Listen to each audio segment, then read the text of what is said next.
नमस्कार, आप देख रहे हैं CTV7 का खास कार्यक्रम चर्चा है, जिसमें हम बहुत सारे विषयों, बहुत सारे मुद्दों, बहुत सारी सामयिक खबरों, घटनाओं जो print media, social media, electronic media पे चर्चा का विषय है, उन्हें लेकर हाजिर होते हैं आपके साथ में मैं शकील साकिब। एक बड़ी अच्छी खबर, छत्तीसगढ़ हाईकोर्ट को एक और नए जज मिले। उड़ीसा हाईकोर्ट के जस्टिस कृष्णा राम मोहपात्रा का तबादला छत्तीसगढ़ हाईकोर्ट हुआ। सुप्रीम कोर्ट कॉलेजियम की सिफारिश के बाद उनका ट्रांसफर आदेश जारी हुआ।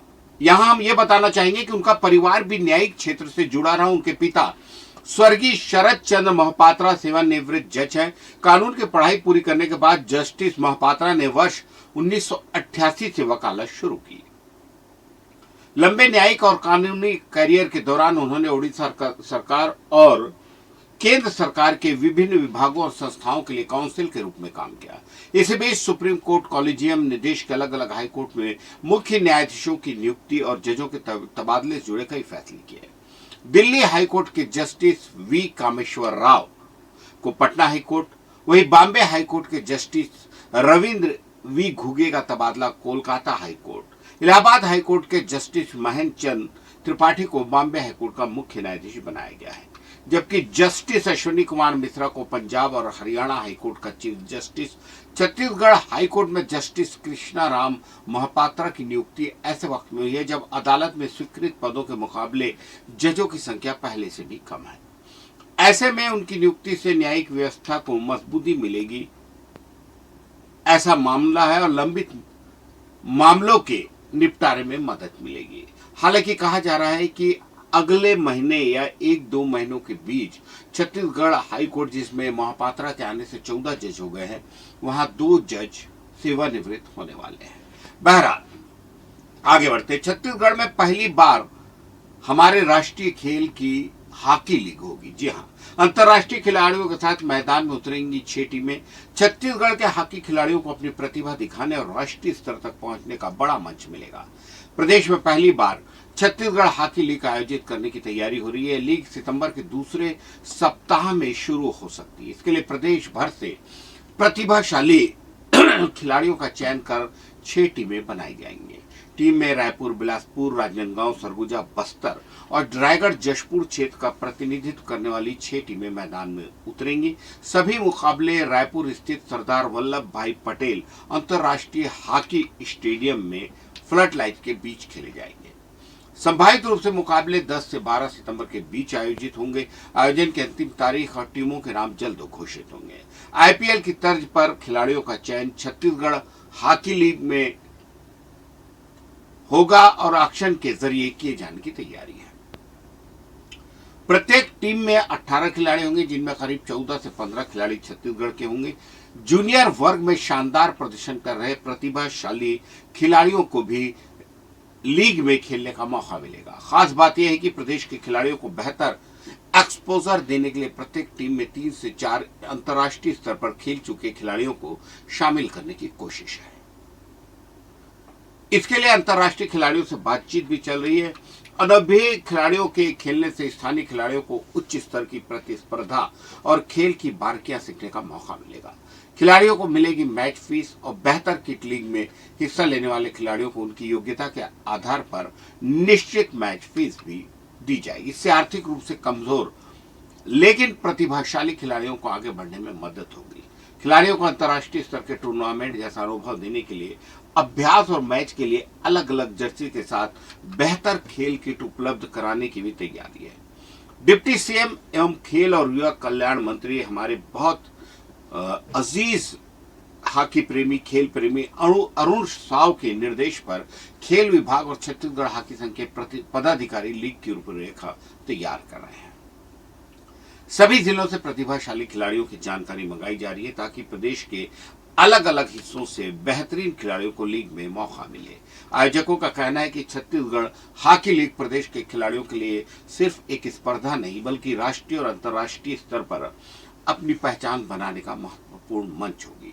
हॉकी इंडिया की भी इस लीग पर नजर रहने की उम्मीद है। अंतर्राष्ट्रीय खिलाड़ियों की मौजूदगी से प्रतियोगिता का स्तर और रोमांच दोनों बढ़ेगा।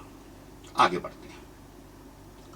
छत्तीसगढ़ में इस मानसून बांधों और जलाशयों के लिए जो तस्वीर है वो राहत दे रही है। प्रदेश के प्रमुख जलाशयों में पिछले 2 वर्ष की तुलना में इस बार बेहतर जल भराव है। जल संसाधन विभाग की अगस्त की दैनिक टैंक मेज रिपोर्ट के मुताबिक प्रदेश के 12 प्रमुख जलाशयों में करीब 5,418.69 मिलियन क्यूबिक मीटर पानी यानी एमसीएम पानी उपलब्ध है। यह उन जलाशयों की कुल क्षमता का करीब 85% से ज्यादा है। आंकड़ों की माने तो पिछले साल इसी अवधि में करीब 13% जल भराव प्रमुख जलाशयों में था। वहीं 2024 की तुलना में इस बार स्थिति बेहतर बनी हुई है। लगातार अच्छी बारिश का असर प्रदेश के बांधों और जलाशयों के जल स्तर पर दिख रहा है। अगर बड़े बांधों की बात करें तो इनकी स्थिति और भी बेहतर है।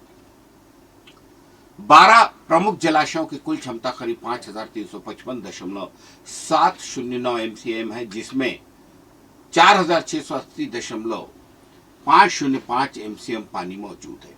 यानी बड़े जलाशयों में करीब 87.39% जल भराव है। पिछले साल इसी अवधि में आंकड़ा करीब 96.91% था। एक साल में बड़े जलाशयों के जल भराव में करीब 10% से ज्यादा की बढ़ोतरी हुई। प्रदेश के कुछ बड़े जलाशय पूरी तरह भर चुके हैं। कोडार और मनियारी में 100% जल भराव दर्ज है। वहीं बांगो में करीब 90.31, मुरम सिल्ली में 86.11 और दुधाओं में 86.09% पानी उपलब्ध है। कई अन्य जलाशय भी अपनी कुल क्षमता के काफी करीब पहुंच गए हैं। हालांकि प्रदेश के सभी जलाशयों की स्थिति एक जैसी नहीं है।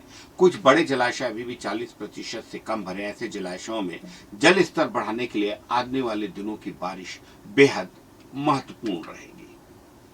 मध्यम जलाशयों में भी कई जलाशय लगभग लबालब है, कुछ अपेक्षाकृत कम है। जून 2006 से अब तक कई जलाशय क्षेत्रों के कैचमेंट में अच्छी बारिश दर्ज हुई है। जिन इलाकों में ज्यादा बारिश हुई है वहां जलाशय में पानी की आवक बेहतर रही है। यही कारण है कि प्रदेश के कई बांधों में जल स्तर तेजी से बढ़ा है। जल भराव बढ़ने से कुछ जलाशयों से पानी छोड़ने की स्थिति भी बन सकती है। ऐसे में लगातार बारिश के दौरान जहां जल संसाधन विभाग जल स्तर और पानी की आवक पर नजर बनाए हुआ है। कुल मिलाकर इस मानसून छत्तीसगढ़ के प्रमुख बांधों की स्थिति पिछले वर्षों के मुकाबले उत्साहजनक है और हमारे छत्तीसगढ़ के लिए सिंचाई के लिए और पीने के पानी की सुविधा के लिए ये बेहद आवश्यक है। हालांकि कुछ जलाशयों का कम जल स्तर अब भी चिंता का बायस बना हुआ है। आगे बढ़ते हैं। छत्तीसगढ़ में 100% स्थानीय रोजगार को प्राथमिकता देने के दावों के बीच श्रमिकों का पलायन बड़ा सवाल है। कुलगाम में छत्तीसगढ़ के 2 प्रवासी श्रमिकों के आतंकी हमले में मौत के बाद प्रदेश से बाहर काम करने वाले मजदूरों की सुरक्षा और रोजगार पर चर्चा तेज है। श्रम विभाग की माने तो जनवरी से जुलाई 2026 तक सिर्फ 7 महीनों में 58,000 से ज्यादा श्रमिकों ने प्रवासी श्रमिक के तौर पर पंजीयन कराया। ये मजदूर बेहतर मजदूरी और रोजगार की तलाश में महाराष्ट्र, तेलंगाना, गुजरात, असम, पश्चिम बंगाल और जम्मू कश्मीर समेत कई राज्यों में निर्माण फैक्ट्री, कृषि और असंगठित क्षेत्रों में काम करते हैं। सरकार का दावा है कि प्रदेश में उद्योगों की स्थापना और रोजगार के अवसर बढ़े हैं। स्थानीय लोगों को प्राथमिकता देने के लिए उद्योग नीति में प्रावधान है, लेकिन हजारों श्रमिकों का लगातार हर साल दूसरे राज्यों का रुख करना इन दावों की बुनियाद हिला देता है।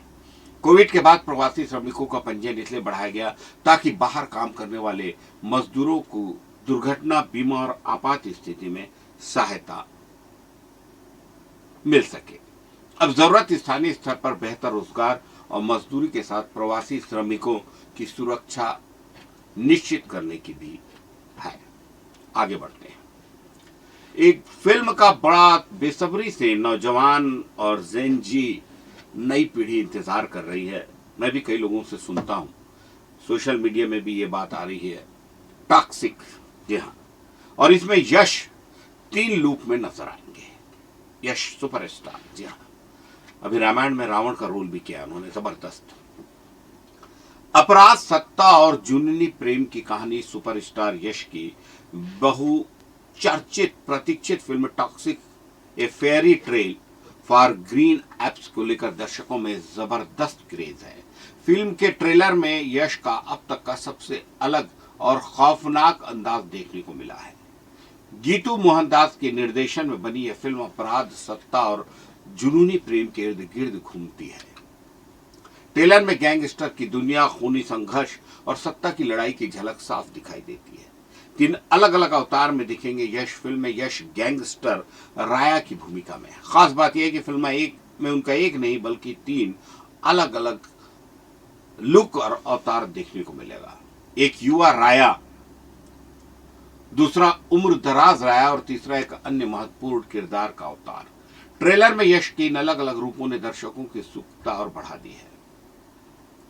फिल्म में यश के साथ खूबसूरत कियारा आडवाणी, साउथ की नयन तारा, तारा सुतारिया, रुक्मणी वसंत और हुमा कुरैशी जैसी बेहद टैलेंटेड अभिनेत्रियां महत्वपूर्ण भूमिकाओं में नजर आएंगी। बताया जा रहा है कि ट्रेलर में सभी अभिनेत्रियों को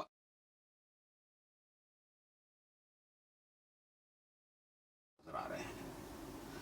यश ने हुमा कुरैशी को बताया फिल्म की ब्रांड एम्बेसडर। उनकी जमकर तारीफ की। उन्होंने हुमा कुरैशी को फिल्म, उनका कहना था कि ट्रेलर में हुमा के योगदान की पूरी झलक नहीं दिखाई गई है। उन्होंने कियारा आडवाणी और रुक्मणी वसंत के काम की भी बेहद प्रशंसा की।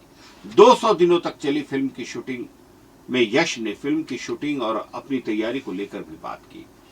उन्होंने बताया कि फिल्म की शूटिंग में करीब 200 दिन लगे और इसे बड़े स्तर पर तैयार किया है। यश के मुताबिक फिल्म पर किया गया खर्च स्क्रीन पर साफ नजर आएगा। उन्होंने इस किरदार के लिए खुद को अपनी कंफर्ट जोन से बाहर निकालकर काफी बदलाव किए हैं। नयन तारा ने, जी हां, गीतू मोहनदास की नरेशन सुनकर बदला फैसला। फिल्म में नयन तारा भी अहम भूमिका में है। उन्होंने बताया नयन तारा की शुरुआत में फिल्म साइन करने की तैयारी को लेकर पूरी तरह आश्वस्त नहीं थी, लेकिन निर्देशक गीतू मोहनदास की नरेशन सुनने के बाद उनका फैसला बदल गया। नयन तारा ने कहा कि इस सेट पर हर दिन यश की मेहनत देखकर वो बहुत प्रभावित हुई। 26 अगस्त, आने वाले 26 अगस्त को रिलीज होने वाली टॉक्सिक की कहानी 1990 के दशक के उत्तरार्ध की गोवा की पृष्ठभूमि पर आधारित बताई जा रही है। फिल्म की कहानी यश और गीतू मोहनदास ने मिलकर तैयार की है। फिल्म को बड़े स्तर पर तैयार किया गया और यह 26 अगस्त को दुनिया भर के सिनेमाघरों में रिलीज होने जा रही है। आज के लिए चर्चा में इतना ही। आपको हमारा ये कार्यक्रम चर्चा है शकील साजिद के साथ कैसा लगता है? अपनी प्रतिक्रियाओं से हमें जरूर अवगत कराएं और ये भी बताएं कि आप किन विषयों पर चर्चाएं चाहते हैं। बहरहाल इजाजत दीजिए शकील साजिद को। जय जोहर।